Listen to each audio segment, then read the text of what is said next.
Good afternoon. I'd like to begin by introducing today's speakers. We have Kyle Butler. He's from the Desktop Support Supervisor in ITS. Annie Dutray is our Technology Support Specialist from ITS. Jeremy Joseph is the Coordinator for the Learning Commons. Jerry Schnepp is the Associate Professor from VCT. And myself, Sue Tomer, Senior Systems Analyst in ITS. The focus of our project was to leverage technology from an instructor's perspective, and we came up with this name for our group called EFFECT, and it stands for Enabling Falcon Faculty with Effective Classroom Technology. Okay, so I promise I'm not going to do a whole lot of reading from the slides, but this is the one where I'm going to do it. Our problem statement that we devised for our major issue is that technology can be more effectively integrated into face-to-face classroom experiences. To elaborate, many faculty use faculty and they embrace it, but many, many more do not. They avoid it at all costs. And our question was, why is that the case? What is the reasoning behind why some faculty choose to actually implement technology on an eager basis, but many more just do not?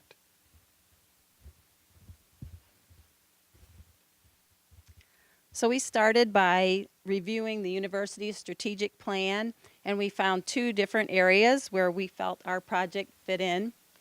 We found it fit under Objective 3, Initiative 2, which involves significant improvements of quality of teaching and learning to intellectually engage and involve students in the classroom. And also Objective 5, Initiative 5, where we're implementing a technology plan, including learning space enhancements and technology enhanced pedagogy in the classroom.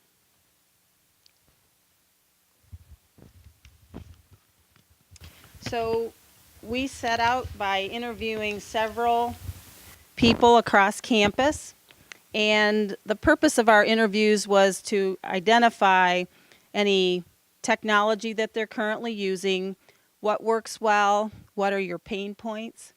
And we started out by interviewing John Ellinger, our CIO of the university. And John's comments were, make technology easy to use.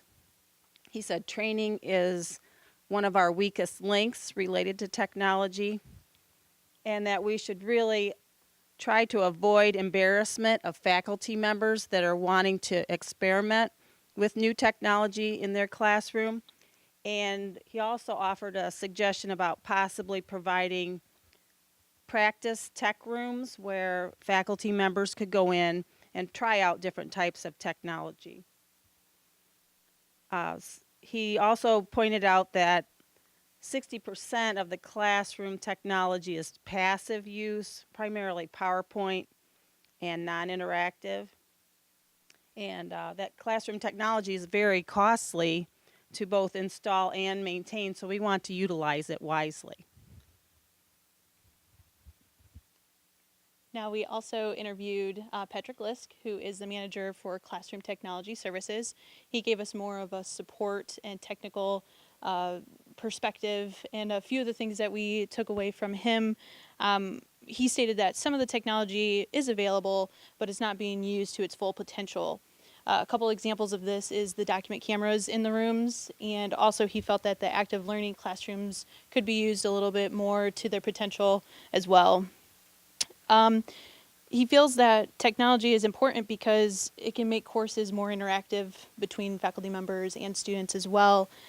So to kind of help with that, he felt that providing more instructional designers, maybe in each college, have one or two of them available to help them design their course to incorporate that technology would definitely help with that interactive environment. He also stated that the new faculty orientation trainings primarily focus on the pedagogy, which is how to teach, and he feels that there should be more on how to use the technology in the classroom to help go along with that as well.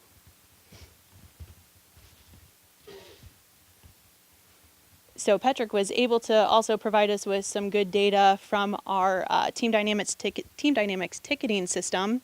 Just to kind of give you a background, that Team Dynamics system is what we have campus-wide to report any technical issues.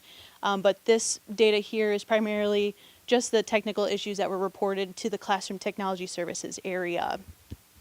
So these are, this is collected data from real incidents that were reported by faculty and resolved through the Classroom Technology Services. So as you can see, 70% of these tickets were resolved either over the phone or on a text first visit to the room. So they weren't very complex issues. Some examples would be how-to knowledge on how to use the AV in the room, connecting a personal device to the AV, and then also where to locate some of the technology in the room so that they can use it efficiently.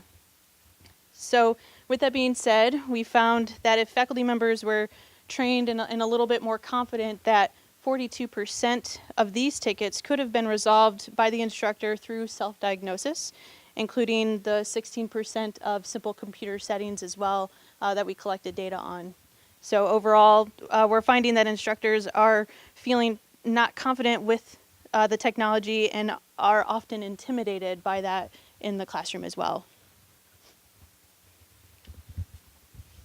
We were able to sit down and speak to Don Schumacher, Senior Application Developer in ITS, and Peggy Dennis, Director of Accessibility Services. We interviewed both Don and Peggy, but came to the conclusion that Don's Canvas support and Peggy's information on the accessibility service didn't tie into our final plan and focus. And then we also got to sit down and interview Jessica Toros, who is in institutional research. Jessica worked on a focus group with students in 2018. The team was called Student Learning Analysts, SLA. Jessica noted in SLA, when classes are held and active or in classrooms and the teacher does not use the technology, the students are actually distracted. Kind of goes along the lines of if faculty fumble with technology, it's problematic and disruptive for students. It could lead to faculty being embarrassed or even lead to them not using the technology in the future.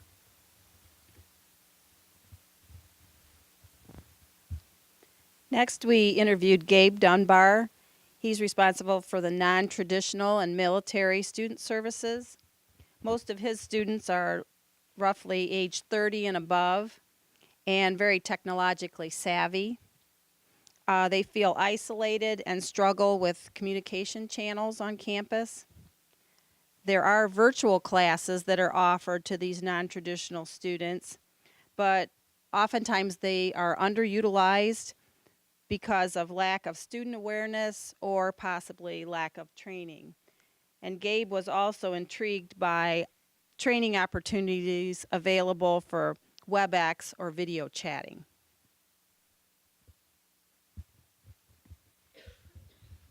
We had the opportunity to talk to Kelsey Meyer in academic advising.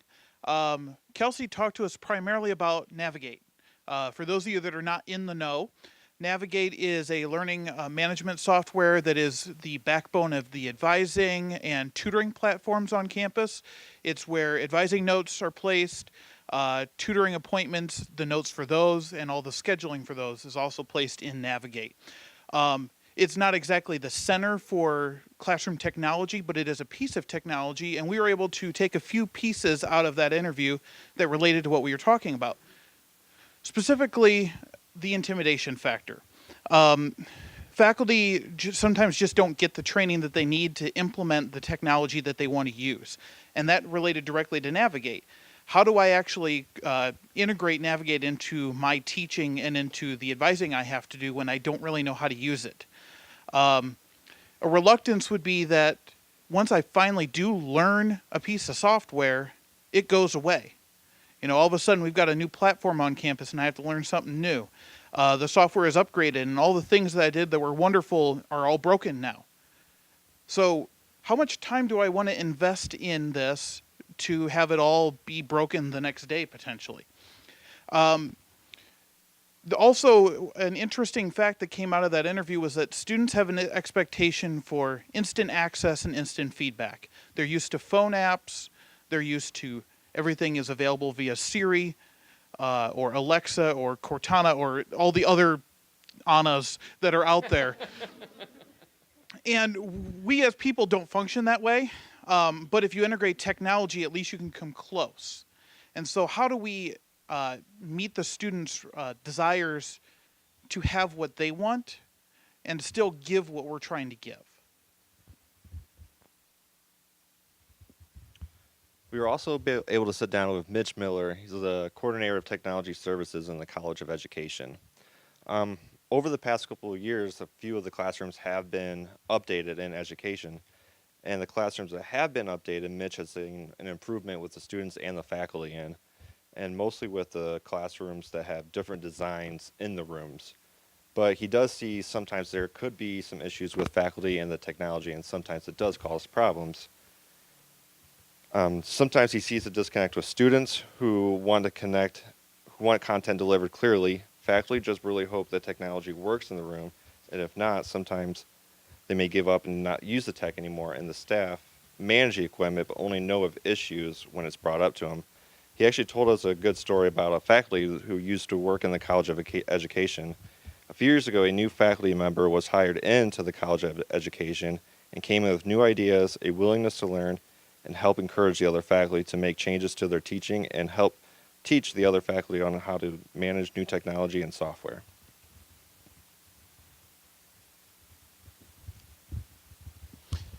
Naturally, if you're talking about faculty development and technology, you probably should go to the Center of Faculty Excellence. So we talked to Connie Molnar, the Associate Director, and got some information from her. Interestingly enough, the trainings that are provided by the CFE really don't focus heavily on technology. Only about 15% of them have a technology focus. So the other 85% are related to teaching pedagogy, which is important, don't get me wrong. But for our group, it didn't exactly hit what we were hoping. So it was a question of what types of trainings could be offered then. Also, a question of how do we get the word out? So how do we actually encourage the faculty to attend the trainings that are offered and the ones that could potentially also be offered? You can't force them to attend as much as you'd like. So how do you entice them to come? One last thing that Connie did mention was that there's also a general lack of student engagement technology in the room, student-based technology. Students crave the ability to interact with the material. That's kind of the premise behind active learning spaces. So how do we actually incorporate technology into the room, but also make it engaging rather than just passive? Doing all these interviews really was a great exercise in gaining empathy. And it helped us to zero in on some solutions. The last two interviews were with faculty members.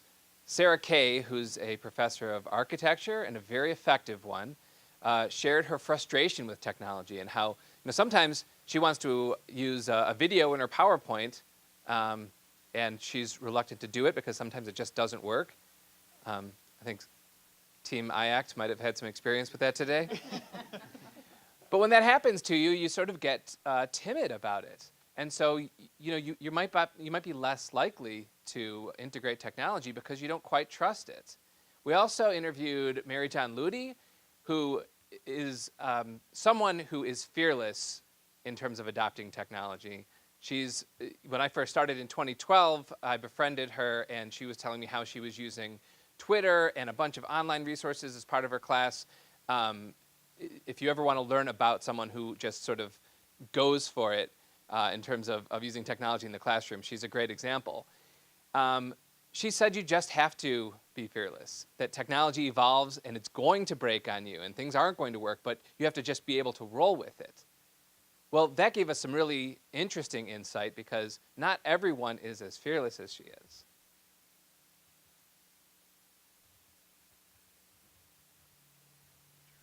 Oh, yeah, Sorry. So what were some of the central themes that came out of these interviews? Fear, frustration, intimidation, distrust, lack of training. I could go on. But when you think about all those things, what we're hoping to do is to try and create some mechanisms to get people over those hurdles. And so we came up with 3 ingenious ideas. Our virtual classroom tour, a program called TIP, and the Faculty Tech Champions. And with those three solutions, we can hope to improve confidence and effectiveness and the efficiency of faculty teaching.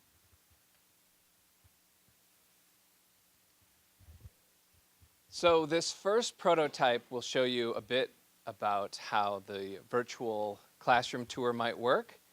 You'll see that it features a 360-degree view of a classroom from the student view, teacher view, as well as a technology tour of the Extron system. This is an idea that would run in a browser. A faculty member could acquaint themselves with a classroom before they even enter it. So if they're a little anxious, they'll have the opportunity to click on student view and have a 360-degree camera where they can click around and sort of view it from every angle from the student's perspective. And you'll see the next one shows it from the teacher's perspective. This is a technique that's actually used quite a bit in industry and the military, where they'll give people a simulation so that they're prepared for the actual experience. I know that this is something that I was kind of nervous about when I started teaching at a university. Is you want to be able to go to the room a little, you go before your class, so you go like 15 minutes early and make sure that everything works. This gives you the opportunity to check out the projection system, the whiteboards or blackboards, to see how much room you have on your desks. And then also use the Extron system, which, as simple as it seems, befuddles a lot of teachers. And this would give you a virtual tour of how to use it.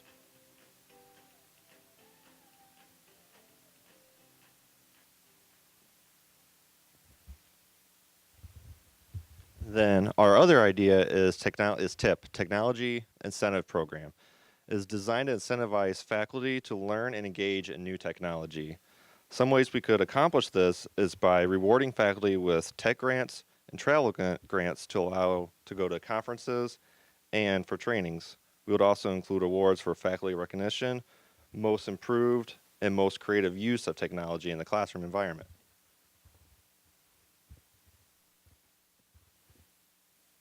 And our last solution option, we were coming through with all these interviews and we were finding that maybe faculty members would much rather learn from somebody else who's in their shoes, somebody else who's actually teaching content and using the technology in that type of setting.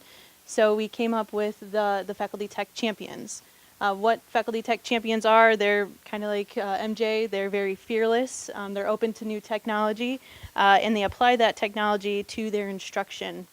The benefit of having a Faculty Tech Champion, they could spread the knowledge within their college or within their department and, kind of maybe see if more people will implement this in the classroom.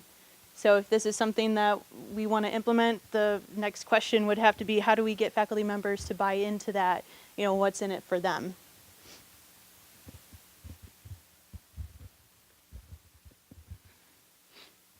So you've heard some interesting information. Faculty are somewhat hesitant, not all, but some, to incorporate technology. There's massive hurdles that are in the way at times on trying to make the classroom experience engaging. Students want engagement. They appreciate when instruction incorporates the technology that they're used to, that they can actually engage with as well. Our three solutions hit on ways that we can actually help instructors incorporate this into their experience. The 360 view gives instructors the preview of the room. I think sometimes that's the biggest hurdle initially, is where are things and how does it work? The tip gives them the opportunity to then go out of their comfort zone and try things, because you will be incentivized and potentially rewarded for doing that. And the Faculty Tech Champions are there to catch you when you fall. If you struggle, if you have a question, ITS is great, don't get me wrong. But sometimes getting a faculty member that's been there and done that and has tried to put it in action in the classroom is really the resource you want to talk to. The technology's here. It's real, it's available, it's valuable, and it's costly too. We've heard it costs money to put these things in the room, so why not use it? Anything that impacts and increases learning and engagement, we should do that. We're BGSU. Thank you.